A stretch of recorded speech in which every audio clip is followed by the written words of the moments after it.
Let's talk about how to hack your sleep by optimizing your biology. I'm sure you've had a bad night's sleep before. You managed to get 8 hours of rest, but when you wake up, you feel like you've been run over by a truck. You didn't sleep a wink. It's not a lack of willpower. It's sleep inertia at its most aggressive. Your brain is shrouded in a dense fog. What you call tiredness is actually a residual buildup of adenosine and a cortisol spike that arrived out of sync with your body. A simple cup of coffee isn't enough to wake you up. It's just blocking your fatigue receptors while your mitochondria remain dormant. Your energy is at rock bottom. You don't have a sleep problem. You have a problem with poorly optimized biology. The time has come. Stop sleeping. Start hacking your recovery, from blue light control to deep thermoregulation. Don't focus on quantity. Focus on sleep architecture. Your performance is non-negotiable. Optimize your biology, or prepare to live at half speed. Leave conventional sleep hygiene myths behind. In this video, you won't just see common advice. We're going to dissect the neurobiology behind high performance. You'll see why Silicon Valley's elite invest millions in hyperbaric chambers and biometric monitoring rings. Here's the secret. You can replicate that metabolic optimization effectively and without spending a penny. The secret isn't in medications or synthetic supplements, but in adjusting your internal chemistry. You'll learn to master the pulse of your endogenous melatonin and align your circadian rhythms with the precision of an atomic clock. Let's pay close attention. If you stay until the end, I'll reveal the systemic flaw you're ignoring. You'll understand why the energy management mistake you make at 2 p.m. is directly responsible for your cortisol spike at 3 a.m. It's not insomnia. It's a biological desynchronization that we're going to correct right now. The biological warfare and social jet lag. To understand the systemic chaos of your fatigue or tiredness, we need to talk about melanopsin. It's not an ordinary protein. It's a photopigment housed in the cells of your retina, designed for a unique evolutionary purpose: to act as the sensor of your master clock. Its job isn't to help you see shapes or colors. Its sole purpose is to detect the frequency of light to inform the eye's nucleus that the sun has risen. It's the switch that yells to your biology. Get out of the cave, hunt the mammoth, it's noon. Here's the problem. By exposing your eyes to the light from your cell phone, TV screen, or computer at 11 p.m., you're sending a solar noon signal to a brain that should be preparing for rest.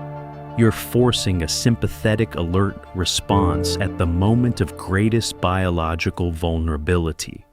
That flash generates a cascade of oxidative stress that annihilates melatonin production and, most critically, stops autophagy, which is basically the regeneration of damaged cells. It's like blocking the garbage truck that should clean your neurons while you sleep. Without autophagy, you wake up with the previous day's metabolic waste still in your system. You're prematurely aging while you think you're resting. But now that we understand the problem, let's reprogram your sleep software. The cost of ignoring your circadian rhythm. You need to understand something. Ignoring your circadian rhythm doesn't just tire you out. It's a death sentence for your performance. You're forcing your body to run high-demand processes on a crumbling infrastructure. In men, just 1 week of sleep deprivation reduces testosterone levels to the equivalent of someone 10 years older. Simultaneously, your endocrine system goes into chaos. Ghrelin, the hunger hormone, spikes uncontrollably. It's not that you're hungry.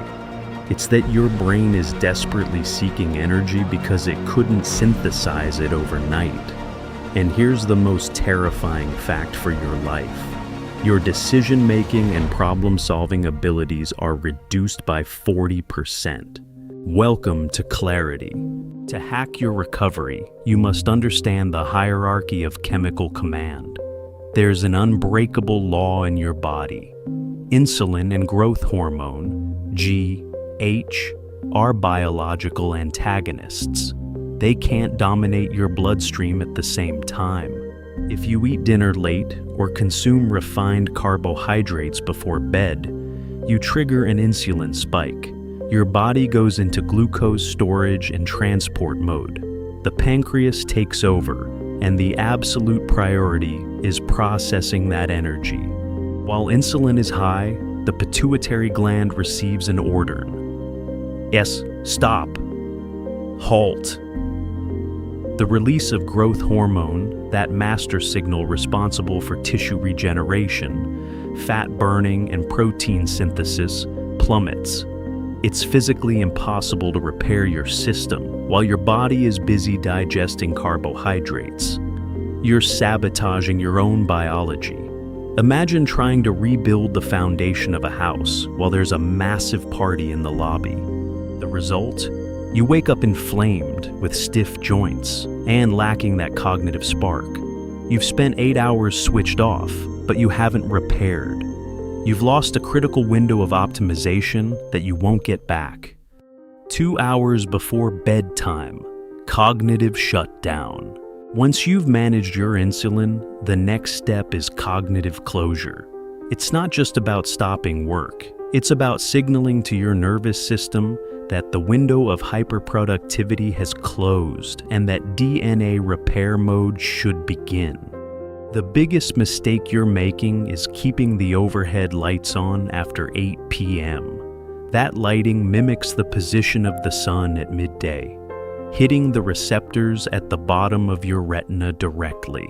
For your brain, it doesn't matter that it's nighttime. If light is coming from above, it's time to be alert.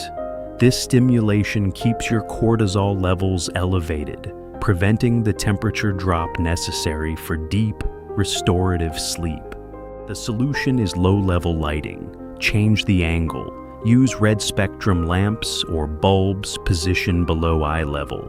These long, warm frequencies mimic the sound of a cave fire, our ancestral signal of safety and rest.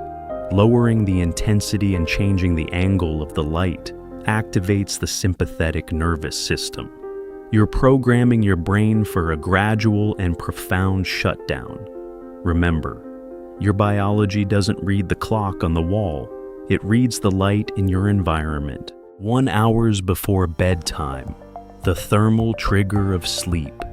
You've adjusted your light and your chemistry, but there's a master regulator that ignores screens and insulin, the science of temperature. Your brain is a processor that overheats. If you don't cool it down, rest mode will never activate.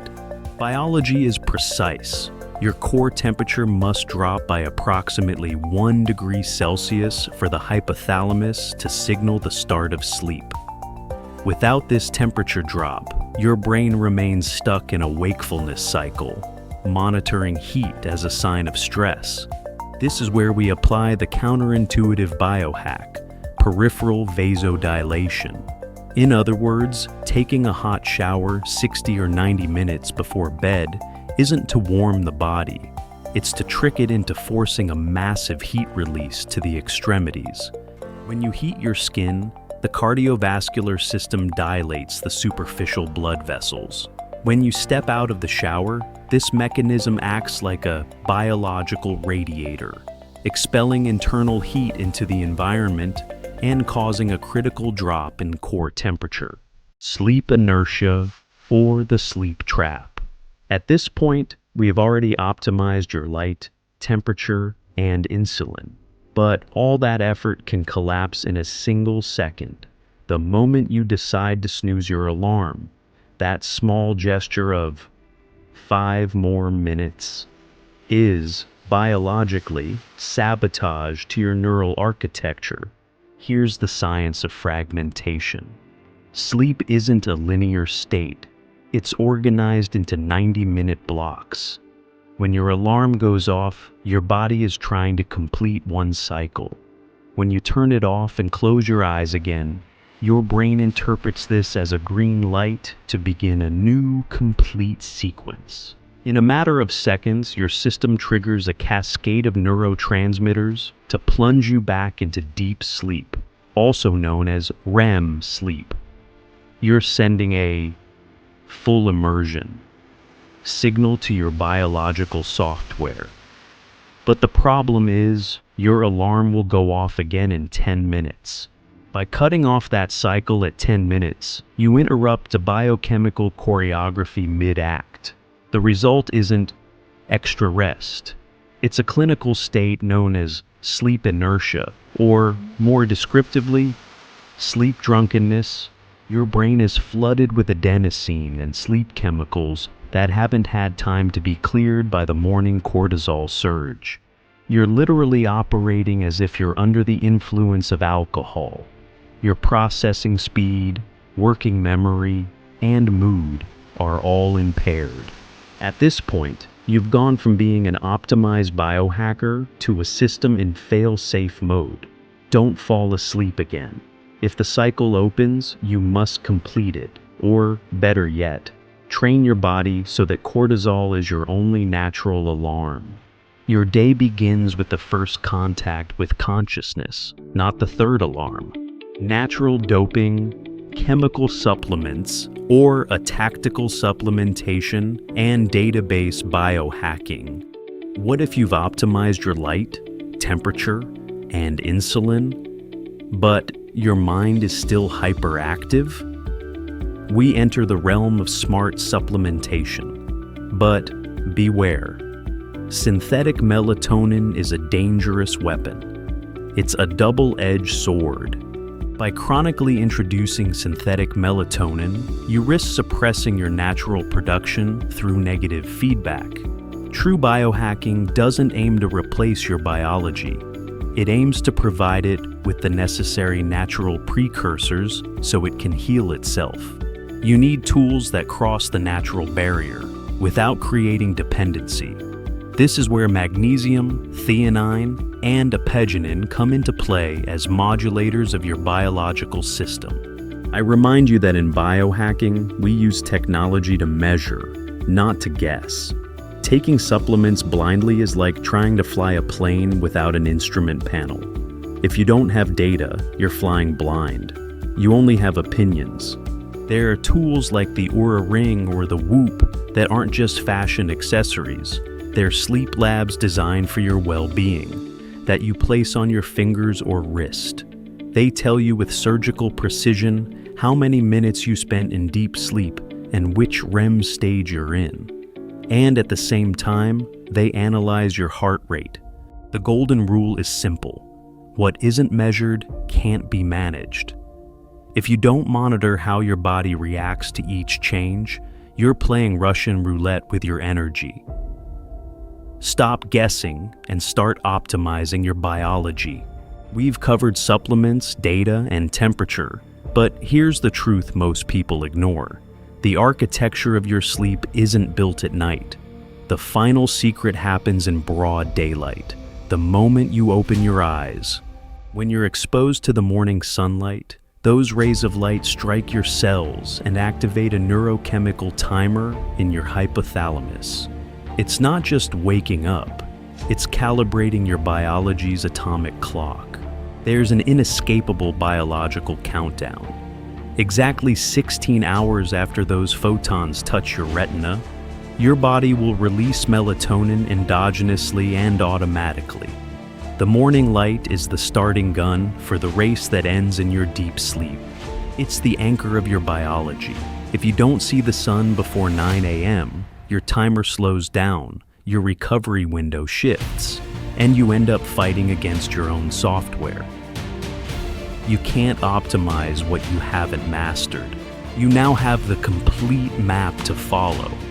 Now, stop being a passenger in your fatigue and become the engineer of your own vitality. The system is ready. Run it. We've mapped the entire landscape of your nighttime biology. Understand this.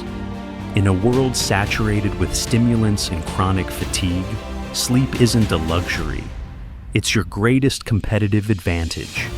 It's the process where knowledge is consolidated and where the body rebuilds itself. To start today, implement the 3-2-1 protocol. 3 hours before bed, no food. 2 hours before, no demanding cognitive work. 1 hour before, no screens.